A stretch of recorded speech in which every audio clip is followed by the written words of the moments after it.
Hai teman-teman, di video ini kita akan belajar materi pendidikan agama Buddha tentang kitab suci agama Buddha dari berbagai negara.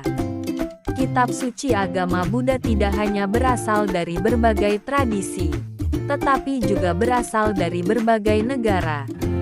Karena keberagaman agama Buddha dan kitab sucinya berasal dari negara yang berbeda, bahasanya juga berbeda. Negara yang memiliki kitab suci agama Buddha, di antaranya 1. India masa klasik. India masa klasik merupakan tempat asal mula agama Buddha. Bahasa yang ada dalam kitab suci Tipitaka di wilayah India ini adalah berbahasa Pali. 2. Thailand.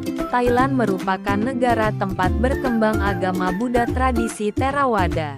Kitab suci agama Buddha di Thailand berbahasa Pali. 3. Tiongkok. Tiongkok merupakan negara tempat berkembang agama Buddha tradisi Mahayana. Kitab suci agama Buddha di Tiongkok berbahasa Mandarin dan Sanskerta, yaitu Tripitaka. 4. Tibet. Tibet merupakan negara tempat agama Buddha tradisi Tantrayana atau Vajrayana. Kitab suci agama Buddha di Tibet berbahasa Sanskerta, yaitu Tripitaka. 5. Indonesia. Indonesia merupakan negara tempat agama Buddha di zaman kerajaan yang memiliki kecenderungan pada tradisi Tantrayana. Kitab suci agama Buddha di Indonesia berbahasa Jawa kuno atau Kawi, yaitu Sanghyang Kamahayanika.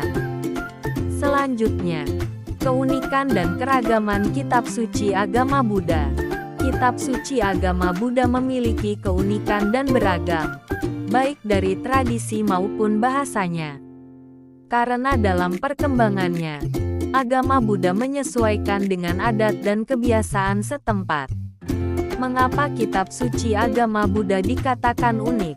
Karena tidak seperti kitab suci yang lain. Setiap agama Buddha berkembang di suatu negara. Bahasa yang digunakan akan menyesuaikan dengan daerah setempat, dan kitab suci agama Buddha akan diterjemahkan ke dalam bahasa setempat. Hal tersebut untuk mempermudah penganutnya dalam memahami ajaran Buddha. Selain itu, agama Buddha berkembang tidak bisa lepas dari adat dan tradisi setempat, sehingga isi ajaran Buddha yang terdapat dalam kitab suci akan menyesuaikan keadaan setempat. Mari kita lihat beberapa contoh ajaran Buddha yang menyesuaikan dengan tradisi setempat. 1. Indonesia. Di Indonesia, ada tradisi slametan pernikahan, kematian, sembahyang leluhur. Maka pelaksanaan upacaranya menggunakan doa agama Buddha yang menyesuaikan dengan tradisi Jawa, baik bahasa, cara berpakaian dan makanannya. Selain itu di Indonesia, khususnya di daerah Jawa, puja bakti ada yang menggunakan bahasa Jawa. Hal itu untuk menyesuaikan dengan kondisi adat Jawa agar mudah dipahami maknanya. 2. Tiongkok. Di Tiongkok, ada tradisi sembahyang pada leluhur Cengbeng. Maka doanya menggunakan bahasa Mandarin dan menyesuaikan adat dan tradisi Tiongkok. 3. Thailand.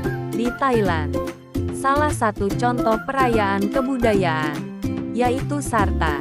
Perayaan ini dilakukan untuk memberi persembahan makanan kepada nenek moyang yang telah meninggal dunia. Hal itu juga terdapat dalam ajaran Buddha yang disebut Patidana atau Ulambana. Selanjutnya kita akan membahas tentang Tripitaka sebagai pedoman hidup dan sumber keyakinan. Ajaran Buddha sebagai pedoman hidup tertuang dalam kitab suci Tipitaka. Dalam kitab suci tersebut, terdapat berbagai aturan dan pedoman yang bisa dijalankan oleh para bhikkhu dan umat awam. Dalam menjalankan ajaran Buddha yang tertuang dalam kitab suci, ada tahapan-tahapannya, yaitu 1.